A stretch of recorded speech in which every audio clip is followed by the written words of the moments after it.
Qu'est-ce que ça peut donner comme match, une des meilleures défenses d'Europe face à la meilleure attaque d'Europe? Ça peut donner une meilleure défense d'Europe face à une meilleure attaque d'Europe. C'est pas une réponse, ça, Benjamin. Bienvenue dans la quotidienne. Bon, en attendant Monaco-Juve, demain soir, il y a quand même un choc. Ce soir, Real Atlético. Regardez ce que nous dit la presse madrilène aujourd'hui. On nous parle de derby de l'Europe pour As, alors que Marca nous offre une photo géniale en une. Sans titre, mais si vous regardez bien, les deux enfants sont devant une bouche de métro qui conduit tout simplement vers Cardiff où se tiendra la finale. Belle inspiration. Vous le savez, du côté des Catalans, on est un petit peu moins enthousiaste quand c'est le Real qui joue. Regardez ce qu'on nous dit aujourd'hui. Sport nous dit l'Atlético à l'assaut de Bernabéu, tandis qu'El Mundo évoque la mère de toutes les revanches. Et oui, forcément, on rappelle qu'en 2014 et en 2016, le Real a battu l'Atlético en finale. Son 4 o 5 años que son muy buenos, que cada año se mejoran y que, como tú decías, es un equipo que a nosotros nos mete siempre en dificultades. Quelques stats avant ce match. S'il marque ce soir, Benzema en sera à 52 buts en Ligue des Champions, ce qui en ferait le meilleur buteur français de la compétition devant Thierry Henry qui en est à 51. Henry c'était 50 en Ligue des Champions, 1 en tour préliminaire, 400. S'il marque ce soir, Cristiano Ronaldo en sera à 400 buts inscrits avec le Real. Une stat aussi qui fait un petit peu moins plaisir côté français. Depuis qu'il est à l'Atlético, Antoine Griezmann a joué 13 matchs face au Real.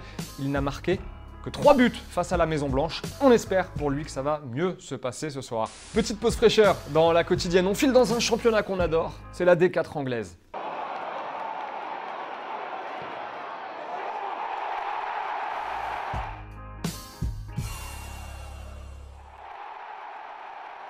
L'autre choc qui nous concerne, c'est mercredi soir, donc Monaco-Juve. On a entendu Benjamin Mendy en début de quotidienne, on va écouter Pascal Dubras, un brin poète, lui, pour évoquer ce match. Si la vieille dame pouvait se faire une entorse mardi, et puis une double entorse ou luxation une semaine plus tard, ouais, je serais un de ceux qui serait satisfait. Juste un petit mot de la Ligue 1, même si on est mardi, rapidement pour vous poser cette question. Est-ce que vous y croyez encore à un éventuel titre du Paris Saint-Germain? Les Parisiens, vous le savez, défait 3-1 face à Nice ce week-end. Est-ce que c'est encore possible selon vous?